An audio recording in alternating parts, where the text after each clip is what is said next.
میرے امام میں شدت تھی، سختی تھی، مگر ان غداروں کے لیے جو چمن اسلام کو لوٹنے پر لگے ہوئے تھے، امام اہل سنت میں سختی تھی، شدت تھی، مگر نبی کی وفاداروں کے لیے نہیں، نبی کے غداروں کے لیے تھی۔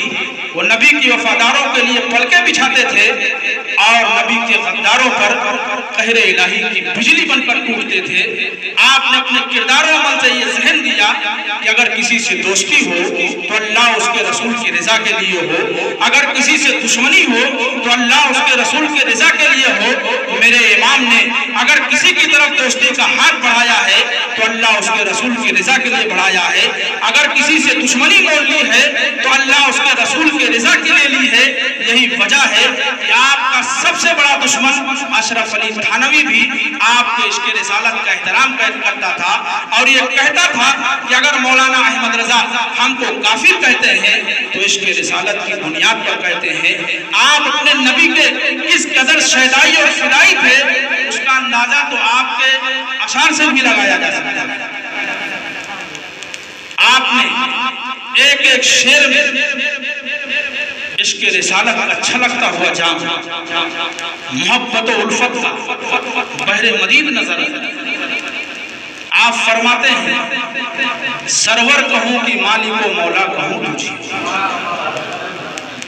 سرور کہوں کہ مالک و مولا کہوں تجھے، باغ خلیل کا گل زیبا کہوں تجھے، تیرے تو عیب وصف تناہی سے ہے بری، حیران ہوں میرے شاہ کیا کیا کہوں تجھے، لیکن رضا نے ختم سخن اس پر کر دیا، خالق کا بندہ خلق کا آقا کہوں تجھے۔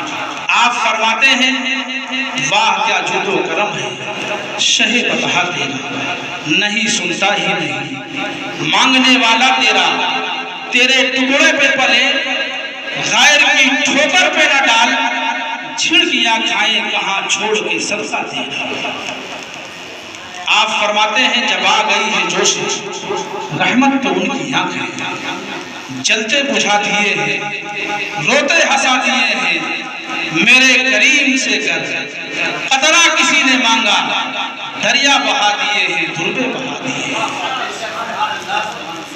عرش کی عقل دنگ ہے، چرخ میں آسمان ہے، جانے مرادہ کدھر ہائے تیرا مکان ہے، فرش پر تازہ چھیڑ چھاڑ، عرش پہ تازہ چھیڑ چھاڑ، فرش میں طوفان، کان جدھر لگائی ہے تیری ہی داشتہ، وہ جو نہ تھے تو کچھ نہ تھا، وہ جو نہ ہو تو کچھ نہ ہو، جان ہے تو جہان ہے، جان نہیں تو جہان نہیں، پیش نظر ہے نو بہار، سجدے کو دل ہے بے قرار، روکیے سر کو روکیے، ہاں یہی تو امتحان ہے، خوف نہ رکھ رضا ذرا، تو ہے اپنے مصطفیٰ، تیرے لیے امان ہے، تیرے لیے امان ہے۔ آپ نعتیہ شاعری کو پڑھیں گے تو قسم خدا کی آپ کے نعت پاک کا ایک ایک شعر یا تو قرآن پاک کی آیت کا ترجمہ یا حدیث پاک کی تشریح یا تو قرآن کے کسی واقعے کی طرف اشارہ کرتا ہے یا سیرت طیبہ کے کسی واقعے کی طرف اشارہ کرتا ہے یا بزرگوں کی تعلیمات کی طرف اشارہ کرتا ہے۔ آپ کا لکھا ہوا سلام پوری دنیا میں نماز کے بعد سب سے زیادہ پڑھا جانے والا سلام ہے۔ مصطفیٰ جانے رحمت پیدا شمع بزم ہدایت پیدا۔ آپ شاعروں کا مشاہدہ کریں تو آپ دیکھیں گے کہ اگر کسی شاعر نے کسی بادشاہ یا نواب کا زمانہ پایا ہے تو اس کی تعریف و توصیف میں دفتر سے آ کر ڈالے ہیں، مگر واہ امام اہل سنت آپ کے نزدیک عشق رسالت کا سرمایہ ہی سب کچھ تھا۔ آپ نے جب بھی قلم چلایا ہے تو اللہ اس کے رسول کی رضا کے لیے چلایا ہے۔ اگر کسی نے آپ سے اہل سرور کی تعریف و توصیف کے لیے کہا ہے تو آپ نے اس کا جواب یوں دیا ہے کرو مدح اہل دولسا، پڑے اس بلا میں میری بلا، میں گدا ہوں اپنے کریم کا، میرا دین پا رہے نام ہے۔ امام اہل سنت نے اپنے کردار و عمل سے ہمیں یہ بتایا کہ نبی معظم کے دامن سے وابستہ ہو کر ہی انسانیت منزل مقصود تک پہنچ سکتی ہے۔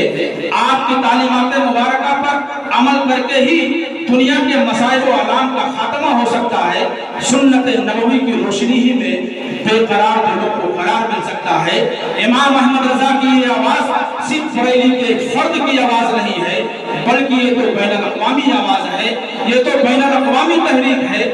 یہی وہ تحریک ہے جس نے دلوں کی دنیا کو بدل دیا تھا، جس نے بڑے بڑے تاجوروں کے سر اپنے قدموں میں جھکا لیے تھے، جس سے قیصر و کسریٰ کی شوکت رستی تھی، اپنی کھوئی ہوئی شان و شوکت کو حاصل کرنے کے لیے، اپنے مقام و منصب کی بحالی کے لیے ایک مسلمان کو صحیح معنی میں مسلمان بنانے اور بنے رہنے کے لیے امام احمد رضا خان کی عشق و محبت کی چلائی ہوئی تحریک کو اپنانے اور سینے سے لگانے کی ضرورت ہے۔ کہتے ہیں قومیں عشق و محبت سے ہی زندہ رہتی ہے، امت مسلمہ بھی عشق ہی سے زندہ ہے اور عشق و محبت ہی سے زندہ رہے گی۔ عشق و محبت میں جتنی چمک ہوگی زندگی میں اتنی ہی چمک ہوگی۔ میرے امام کی زندگی کو آپ دیکھیں گے تو آپ کی زندگی عشق رسالت کا مجسمہ نظر آتی ہے۔ آپ سمجھیں کہ آفتاب نبوت کی کرن جس شخصیت پر پڑ جائے اس شخصیت کا اندازہ کون کر سکتا ہے؟ وہی کرن بغداد میں چمکی تو لوگوں نے غوث اعظم کہا، وہی کرن اجمیر میں چمکی تو لوگوں نے غریب نواز کہا، وہی کرن لکھنؤ میں چمکی تو لوگوں نے شاہ بینا کہا، وہی کرن کچھوچا میں چمکی تو لوگوں نے غوث العالم کہا، اور وہی کرن بریلی میں چمکی تو لوگوں نے اعلیٰ حضرت کہا۔ اعلیٰ حضرت ایک ذرہ تھے مگر صحرا کی وسعتیں بھی آپ کے دامن میں پناہ لیتی تھی۔ آپ ایک قطرہ تھے مگر سمندر کی تشنا کامی بھی آپ سے سیراب ہوا کرتی تھی۔ آپ اکیلے تھے مگر اپنی شخصیت میں بڑی جماعت تھے، سواد اعظم تھے۔ آپ ایک نقطہ تھے لیکن جب پھیلے تو اتنا پھیلے کہ اعلیٰ حضرت بن کر کے چھا گئے، اور جب سمٹے تو اتنا سمٹے کہ مجسمہ عشق نبی بن گئے۔ جب تک مسلمان امام اہل سنت کے دامن سے وابستہ رہیں گے دنیا کی کوئی طاقت انہیں گمراہ نہیں کر سکتی ہے۔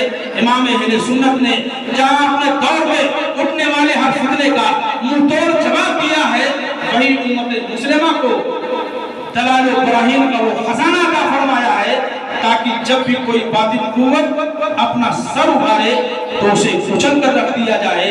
مجدد دین و ملت ہادی و قطب و زمان تا ابد تجھ پر رہے گا رحمت حق کا نزول۔ آسمان تیری لہٹ پر شبنم افشانی کرے، حشر تک شان کریمی ناز برداری کرے، فنا کے بعد بھی باقی ہے شان رہبری تیری، خدا کی رحمتیں ہو اے امیر کارواں تجھ پر۔ باخر دعوانا الحمدللہ رب العالمین۔